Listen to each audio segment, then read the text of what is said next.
about sa fuel system ng ating sasakyan. So kailangan nyo panoorin to ng buo, yung video, para malaman nyo kung anong purpose ng fuel pump nyo at fuel filter nyo. Okay? So bago to siya, hindi ata bago to. Surplus ata to. Hindi ko alam kung saan to na unit. Pero para to sa mga latest na mga model. Kasi yung filter niya nasa loob din ng tangke. Okay? So ito na yung bagong kalimitan na fuel pump na set na siya doon sa loob ng tangke nilalagay. Okay? So pag ganito yung fuel filter nyo or fuel pump nyo, ibig sabihin wala siyang external fuel filter. Okay? Pag EFI yung sasakyan nyo. Okay? Pag electronic system. So buksan natin kung saan to siya na unit. Parang ano to siya, nahalong cut ko lang to sa karton. May gasolina pa. So yan yung fuel pump assembly. Yan.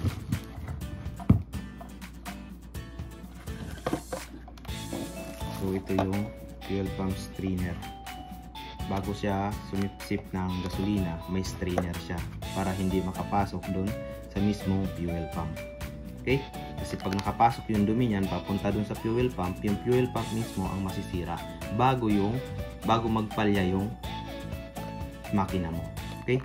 So si fuel pump muna ang magmamalfunction. Wait for it. Here it comes. Almost there. So meron din siya, wala na. Sa tagal na ata ito nakabalot, nasira na yung o-ring. Basag na yung o-ring. So pag itong o-ring din nasira na tapos nilagay nyo pa rin, magkakaroon ng mga ngamoy ng gasolina sa loob ng sasakyan nyo. Okay? So pag may ganito na, palitan nyo na yung o-ring nya ng fuel pump. Itong type na to na fuel pump assembly is nasa loob to ng tangke. Okay? Yan. So ang kasama niya dito, fuel pump, fuel filter, or yung makikita nyo to doon, ito yung para sa fuel gauge level nyo. So ito yung fuel filter, yung filter nya. So ito yung sensors nya. Yan. So dalawang wire lang din yan. Yan, dalawang wire. Yung isa nyan papunta sa fuel gauge nyo para sa indicator ng fuel. Okay? So babaklasin natin. Buksan natin para makita. Matigas na to siya kasi ang tagal na ata nito sa karton. Tanggalin natin to.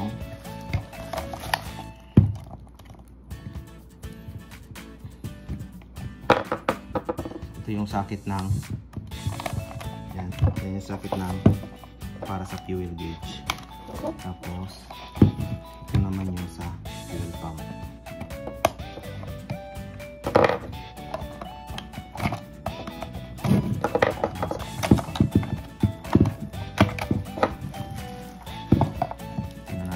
Tingnan natin siya, itong fuel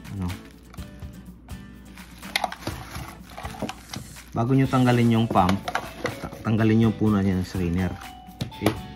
Para hindi kasi hindi nyo na matatanggal pag hindi nyo tanggal yung strainer. Kasi nakadikit yan sa housing.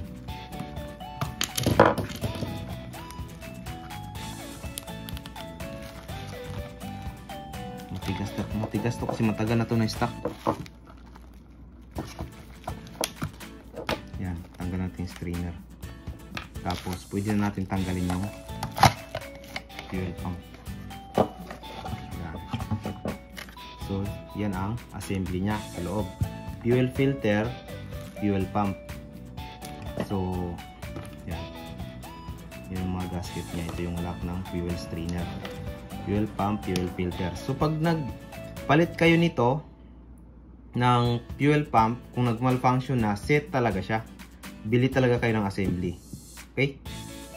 Na fuel pump assembly at fuel pump fuel filter. Okay? So kung makikita nyo to, ito ito siya. Yan ang fuel regulator. Kalimitan sa mga lumang sasakyan, nandun yan nakakabit sa ating fuel rail. Doon sa may return na side.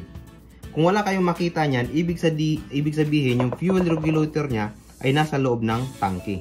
Kasabay niya si fuel filter at saka si fuel pump. Yung fuel regulator na yan. So, pakita ko sa inyo ha. Tanggalin natin. Matigas na to. Itong mga plastic na to kasi matagal na to siya na stock tong fuel pump na to.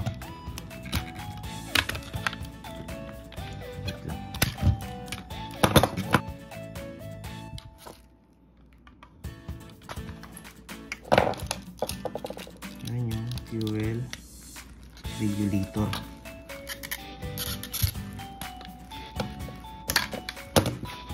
Yan. So yan ang fuel regulator. Yan. Pag ganito yung fuel pump nyo o yung fuel assembly nyo, kasabay na nyan ang fuel filter, fuel regulator at saka fuel gauge or floater. Okay? Fuel pump. Yan. So, pag nag-install kayo ng bagong pump, fuel pump, siguraduhin nyo itong mga gasket na to maipasok ng maayos. Okay? Dahil maglo-low pressure din ang fuel pump kung yung mga gasket maluwang or hindi para talaga sa kanya. Yan. So, pag nagpapalit kayo ng fuel pump, kung nagmamalfunction yung makina nyo, walang gasolinang lumalabas, okay naman yung linya. So, ang gagawin nyo doon, i-on nyo yung ignition, tapos tanggalin nyo yung in na hose. Yung papasok doon, papunta sa fuel rail. Okay? Tanggalin nyo, tapos on ignition. Tingnan nyo kung mayroong lalabas. Tapos, kung Toyota naman, i-crank nyo yung sasakyan nyo, tingnan nyo kung may lalabas na fuel. So, ganun mag-testing ng fuel pump. Kung wala, tapos okay naman yung linya, tanggalin nyo yung buong assembly ng fuel system nyo. Huwag nyo na isalin yung tangke. Tanggalin nyo lang to sa tangke. Okay? Para makita nyo kung saan siya nagmamalfunction. Either sa socket, o di kaya may basag dito sa parte na to. Itong fuel filter na to. Kasi pag may basag yung fuel filter, hindi talaga lalabas yung fuel pump doon na malakas na pressure. Doon sa outlet niya. Papunta doon sa fuel rail. Okay? O di kaya itong fuel regulator, yung fuel regulator natin is sira na. Kaya bumabalik lang din yung fuel. Yan. Yan ang fuel regulator natin. Sa mga lumang sasakyan na EFI is nasa fuel rail to siya nakakabit sa return. Pero sa mga bago, nakasabay na siya sa ating fuel assembly or fuel pump. Okay? So, ganun. So, pag nagpapalit kayo ng fuel filter, iset nyo na lang. Iset nyo na lang, palit kayo ng fuel pump at fuel filter. Kung okay pa naman yung fuel pump tapos kulang ang budget, sige, fuel filter lang. Pero kalimitan kasi sa pag ganito, ang pinapalitan talaga nila set. Yung ganyan. Pero pwede naman siguro kung may mabili naman kayo na fuel filter lang, mas makalis kayo nun. Okay? So, basta siguraduhin nyo lang na nasa good condition yung fuel pump nyo. So, babaklasin nga natin ito. Matitigas na ito dahil yung mga o-ring nito matagal na eh. Hindi nagagamit. So, yan. Yan. Yan yung fuel regulator.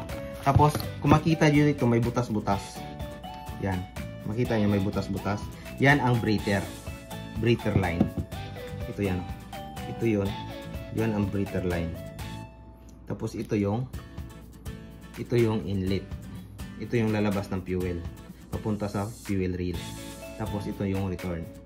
Ganon. So, ganyan. So, tatanggalin natin tong fuel pump assembly. Yan. Ito yung fuel pump assembly nya.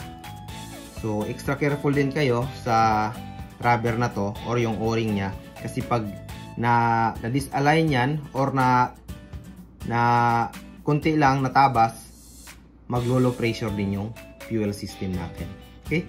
So, magmamalfunction yung makina or magpapalya dahil sa hindi stable yung pressure ng ating fuel pump. Okay?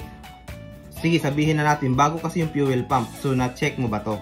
Itong o-ring na to. Kasi kalimitan, bago yung fuel pump, tapos yung pag-install ang may problema. kaya nagkakaroon ng problema yung makina. May fuel lumabas pero mahina yung pressure. So yun. So ganyan. Ganyan forma ng fuel pump sa loob. So ang fuel filter naman, pag bumili kayo ng fuel filter, ganito lang yung forma yan, hindi kasali itong fuel regulator. Kaya fuel regulator, hindi kasali yan. Kaya tatanggalin nyo yan, yung fuel regulator na yan, pag nagpalit kayo ng bago. At ito yung ilalagay nyo doon. Doon mismo sa bago. Matigas na tong mga oil na ito. Tagal na kasi ito hindi nagagamit. At nakatambay lang sa loob.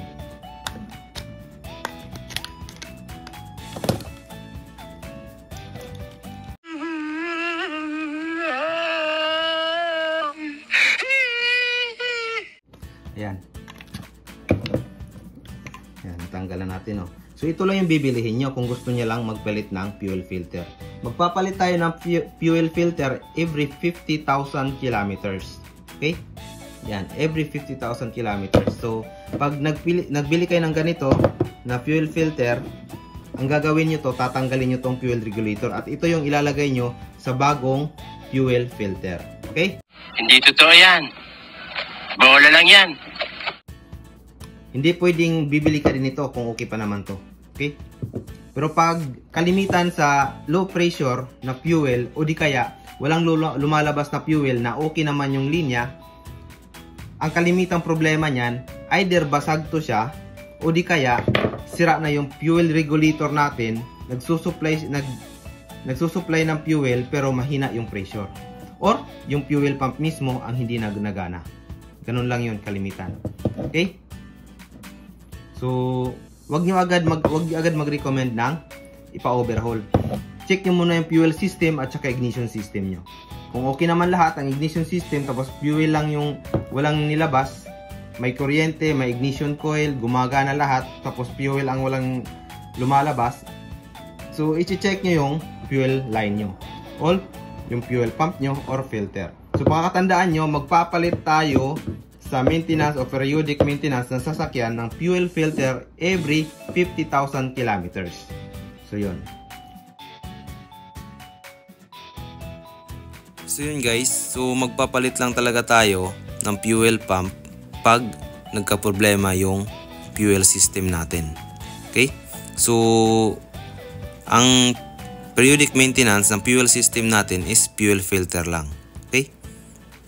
Huwag kayo masyadong maglagay ng additive para sa fuel system dahil kalimitan yan ang sumisira or nagpaparumi sa ating tangke o di kaya sa fuel system or madaling pagkasira ng ating fuel filter.